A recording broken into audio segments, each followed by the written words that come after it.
मेरा अपना मानना यह है संजीव जी, आप बाकी तो टिप्पणी दीजिएगा ही पॉलिटिकल, कि नीतीश जी का उस पद पे बने रहना बीजेपी के लिए आवश्यक है, कि नीतीश जी उस पद पे बने रहे, क्योंकि अगर नीतीश जी चले गए, कहीं प्रेसिडेंट रूल हो गया, अगर वो अपने जितना भी वो तोड़ लें जेडीयू को, लेकिन अगर नीतीश जी हटते हैं तो इस स्थिति में तो रहेंगे ही कि शायद सरकार गिर जाए। प्रेसिडेंट रूल में ये सब करना थोड़ा मुश्किल हो सकता है, क्योंकि इतना आसान नहीं रहेगा। तो इस एंगल को देखते हुए नीतीश जी की मैं आखिरी पारी इसलिए बोल रहा हूं कि वो इधर रहे या उधर रहे, अब नीतीश जी एक तरह से आखिरी पारी खेल रहे हैं। लेकिन इस पे भी आपकी एक टिप्पणी, और बिहार में नीतीश जी क्या कर रहे हैं क्या नहीं कर रहे हैं ये तो शायद नीतीश जी भी नहीं जानते हो, लेकिन आपका आकलन क्या है बिहार के में नीतीश जी के रोल के बारे में? आनंद सर, देखिए, महाराष्ट्र से एक राजनीति को मुहावरा मिला है और बिहार से भी राजनीति को एक मुहावरा मिला था 2017 में। महाराष्ट्र से मिला है कि आपका सिंधे ना हो जाए। पहले हम लोग महाराष्ट्र में पढ़ने लिखने वाले हम लोग रहे हैं, जम्मू बाई के ठीक बगल में, तो हम लोग उस वक्त एक मुहावरा होता था कि आपका पानीपत ना हो जाए। पानीपत ना हो जाए मतलब मराठों ने कई बार पानीपत को जीतने की कोशिश की, नहीं जीत पाते, तो महाराष्ट्र में दिल्ली में आके पीएम वगैरह नहीं बन पाता। तो वैसे ही अब हो गया आपका सिंधे ना हो जाए। तो सारा जो गठबंधन का नेता है, सीएम है बीजेपी के, वो सब डरे रह रहे हैं कि कहीं हमारा सिंधे ना हो जाए। और 2017 में एक मुहावरा आया था, ही नीतीश मी, उसने मुझे धोखा दिया, तो उसके लिए धोखा दे, ही चीटेड मी की जगह ही नीतीश मी का एक प्रयोग होता था, यानी इधर से उधर वाला जो प्रश्न वो ऐसे होता है कि वो कम से कम उनके पास 14 से 15% का वोट बैंक है, जो उनके द्वारा सृजित वोट बैंक कहा जाता है।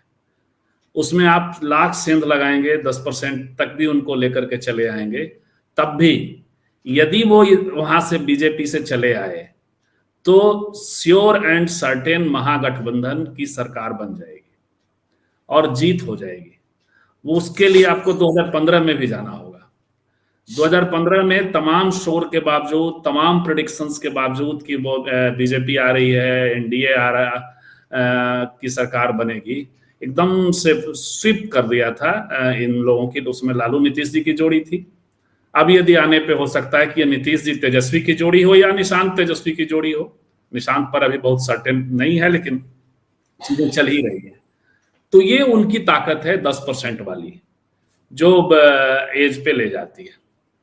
आप एकदम सही कह रहे हैं कि अमित शाह के प्लान के शिकार हुए 2020 में जदयू और नीतीश कुमार। अमित शाह ही नहीं, आरएसएस का भी प्लान साथ था। अब वो इस वजह से भी कि आरएसएस के कई लोग चुनाव लड़े और बाद में फिर वापस बीजेपी, आरएसएस से जो बीजेपी बैकग्राउंड, आरएसएस बैकग्राउंड के जो बीजेपी में थे। चर्चा ये तक चलाई गई कि सासाराम से एक, देखिए मैं नाम भूल रहा हूं, वो मुख्यमंत्री बनेंगे, होल टाइमर हैं। वो काफी लंबी चर्चा चली थी, आरएसएस के होल टाइमर हैं, वही अब मुख्यमंत्री बनने वाले हैं। तो ये सब एक पूरा गेम प्लान के तहत आरएसएस उस चुनाव में लड़ रहा था, लेकिन उसका नुकसान उन्हें, नीतीश जी को निश्चित तौर पे। लेकिन इस बार चिराग पासवान इधर है। यदि नीतीश जी नहीं जाते हैं तो चिराग पासवान के होने, जीतन राम मांझी के भी होने, जीतन राम मांझी के होने से फायदा ये हो जाता है कि नीतीश जी ने जो महादलित पॉकेट बनाया है वो उसमें मांझी जी आकर के जुड़ जाते हैं, तो वो श्योर हो जाता है। तो ऐसे में सच्चाई तो यही है कि एनडीए गठबंधन अभी एज पर है। अभी मैं ये नहीं कह रहा हूं कि 3 महीने बाद, क्योंकि उसे फिर टकराना होगा। एक तो एंटी इनकम्बेंसी, नीतीश जी की छवि लगातार गिरती हुई, हर प्रोग्राम दर प्रोग्राम उनकी छवि को लेकर के, जो बीजेपी आरएसएस वालों ने ही चर्चा शुरू की थी उनकी बीमारी को लेकर के, तो वो है उधर। दूसरी तरफ तेजस्वी यादव की लोकप्रियता, सी वोटर सर्वे से ही होता है, नहीं होता है। हम सब जो ग्राउंड से कभी आते जाते हैं, लोकसभा चुनाव के दौरान भी आपके यहाँ भी हम बात करते रहे, तो वो लोकप्रियता दिखती है, बियॉन्ड कास्ट दिखती है। लोगों में एक उम्मीद है कि अब तेजस्वी आएंगे तो कम से कम नौकरियों के मोर्चे पे और दूसरे मोर्चों पे बेहतर हो सकेगा।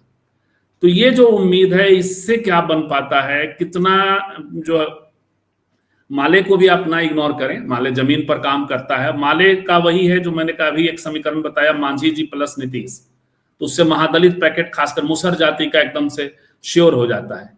वैसे ही माले और आरजेडी जब एक साथ आते हैं तो नीचे की हवा बड़ा कंसोलिडेट होती है। यानी जो माले नीचे कहने का मतलब कास्ट स्ट्रक्चर की बात कर रहा हूं, क्योंकि वो यादव से लेकर, क्योंकि माले का भी जो बेस है वो है, और उसने लोकसभा में भी रिजल्ट करके दिखाया। वो पूरा माले जहां जहां स्ट्रांग है वहां ही महागठबंधन ने या इंडिया गठबंधन ने लोकसभा की सीटें निकाली। कुछ माले तो उसमें माले और ये दोनों मिल जाते हैं तो ये होता है। तो ताकत है यहाँ, तेजस्वी की लोकप्रियता भी है, ये सब मिलकर के यदि एड ऑन हो गया तो फिर स्थितियां दूसरी हो सकती है। अब आपका जो सवाल है, इस पूरे पोजीशन में नीतीश जी सच में बिन बिन पोजीशन में, इधर वाले भी देख रहे हैं और इनकी हिम्मत नहीं है, ये कंफ्यूजन फैला रहे हैं, तरह तरह की बात करेंगे, जबरदस्ती ही सही मंत्रालय में 7 जो मंत्रियों को दिया गया, कुर्मी कोयरी वहां जो चेहरे दिए गए, वो सब जो कुछ हो रहा है, तो ये स्थिति बनाने की कोशिश हो रही है। लेकिन वही है कि जब तक नीतीश जी हैं तब तक एक जो है सवा मन वाला मामला होता है वो है, और वो ये रियलिटी है बिहार की। सर मैं संजय जी अब चलते चलते बहुत जल्दी जल्दी एक मिनट में मैं थोड़ा अलग प्रश्न है, क्योंकि सीधा इसके पे काफी चर्चा हो गई।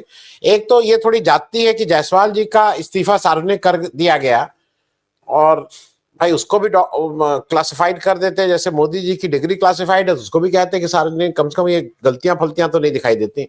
खैर, मैं ज्यादा एक चीज बहुत संक्षेप में समझना चाह रहा हूं, ये आपके यहाँ बाबा क्यों नहीं होते हैं? जैसे वहां पे एक सदगुरु निकल आया है, वो कुछ करता है, आसाराम करता है, राम रहीम है, बागेश्वर है, बिहार में कोई इस तरह का बाबा आप लोग क्यों नहीं मतलब आप लोग क्या है, आप लोग अपने को ही बाबा से बड़ा मानते हैं? बिहार के लोगों को हमने देखा है वही कौन बाबा, हमें लाल भुजक्कड़ ये सब है। बाबा कल्चर नहीं बिहार में इतना पनप पाया जितना यूपी में है। बिहार में लेकिन उस तरह का मैंने बाबा कल्चर नहीं देखा। इसका एक बहुत संक्षेप में इसका एक कारण अगर बता सकते हो। सर ये बड़ा प्रश्न है, और इसका मुझे लगता है कि सांस्कृतिक पक्ष होगा, ऐतिहासिक पक्ष होगा, क्योंकि ये जो पूरा यहाँ से बौद्ध आंदोलन, जैन आंदोलन, लोकायत का आंदोलन नहीं कहेंगे, जिनका ये रहा है धार्मिक, तो वो वजह है। प्लस इतना ज़्यादा जातीय स्ट्रक्चर है यहाँ, और सबके अपने अपने देवता हैं, सब डायरेक्ट। तो मुझे एक वजह तो यदि हम लोग सब मिलकर तलाशें तो उसमें से एक वजह ये समझ में आ सकती है कि जो धार्मिक आस्थाओं का जो प्रसंग है वो उसको सेटिस्फाई हो जाता है, एक वजह ये होगी। और जो एक वैदिक मोड है, ब्राह्मणिक मोड है, उसके अगेंस्ट तो हमेशा ये पूरा इलाका रहा है। इसीलिए वेदों में इसके लिए एक पंक्ति भी शायद है कि उसमें ऋषि कह रहे हैं कि हे बुखार उधर जाओ, कीकट प्रदेश में जाओ, यानी आप जहां हैं वहां से बुखार चल के हमारे यहाँ आ जाए। और ज्यादा दूर की बात नहीं है, महाराष्ट्र वाले और तमिलनाडु वाले नहीं कर रहे हैं। तो ये छोटी छोटी बाबा नहीं